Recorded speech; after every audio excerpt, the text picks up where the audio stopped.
My question is that why we do puja or any kind of ritual into our Hindu religion or those kind of thing.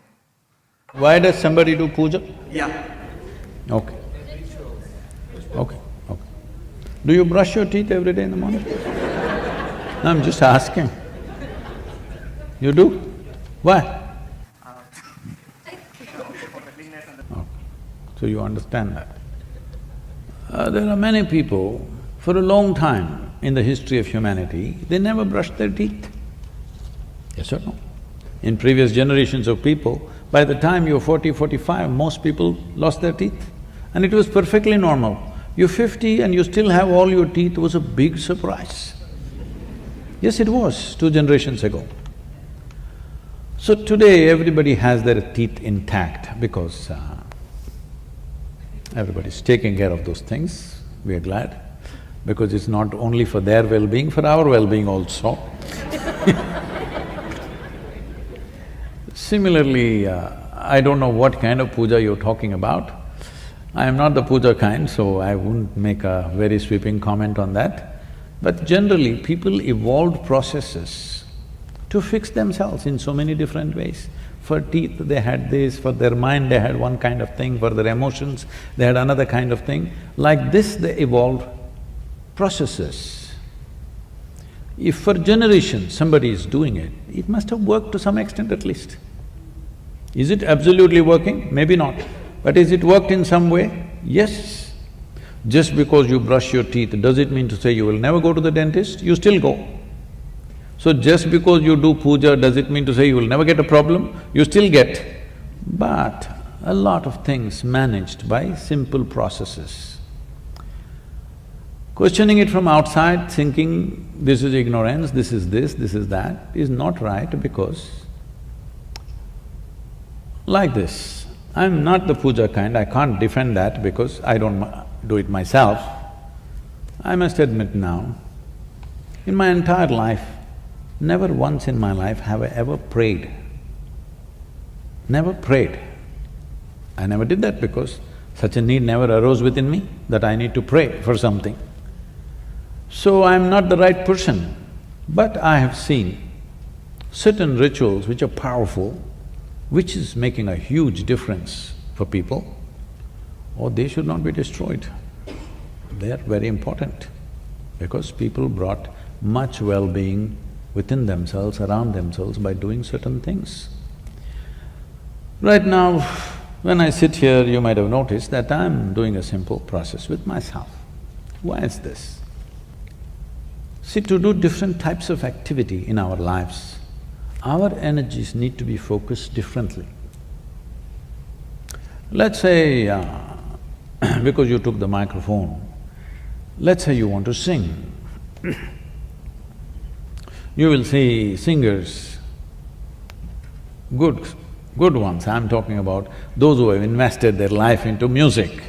You will see before they sing there, preparing, they have their own little ritual, something of their own, each person might have developed their own. Or if you're in India, they may have a traditional ritual which they do before they sing. And this keeps his voice, his well-being, more than anything. To sing, the maximum amount of your energy should be in your throat. If it's in your hand at that time, it's not going to help. To perform different types of activities beyond certain level of competence, you need your energies focused. Why do you think one human being is able to do a certain activity so well, another person just can't do it? Simply because their energies are focused that way either naturally or by training.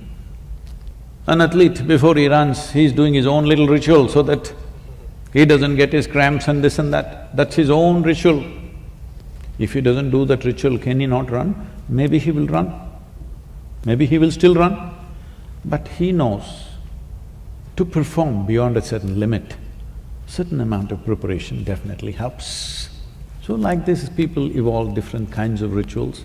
There are very powerful ritualistic processes. The problem with the ritual is just this. The problem with the ritual is not the ritual itself.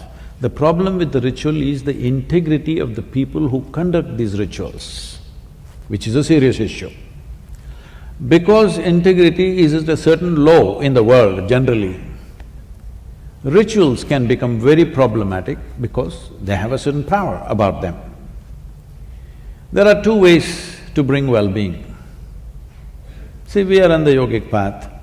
For us, well-being is all internally organized. We don't depend on any ritual, whatever. But is everybody capable of doing this, investing their life for their internal growth, managing it well from within themselves? No. People need a ritual. 100 people are sitting here, they're not able to do things by themselves, so you do some common process for all of them. Something that they cannot do by themselves, you try to impact them in a certain way so that they benefit. If they could do everything internally, no need for any ritual. I have no need for any ritual in my life. But is everybody like that? No. Initially when I was young, I refused to make any kind of even smallest ritual available to anybody because I was young and little cruel. I said, you better work for your well-being. Why should I do anything for you? But slowly I see there are many people who will never take that level of commitment to work for their own well-being. You have to do something to them. So now we do certain things, minimizing it, keeping it at the minimum, but if people need something, we do something. But the basic focus is, the best thing is your well-being comes from within you, because that way you're free. If your well-being comes from me, in some way you unnecessarily become leaning on me. We don't want this, but those who need a crutch, shall we tell them, pull off the crutch and say, walk right now? Shall we do that? That would be very cruel, isn't it? So rituals are there. Ritual is not the problem.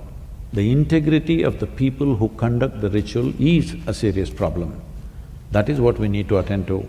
Don't throw the baby with the bath water.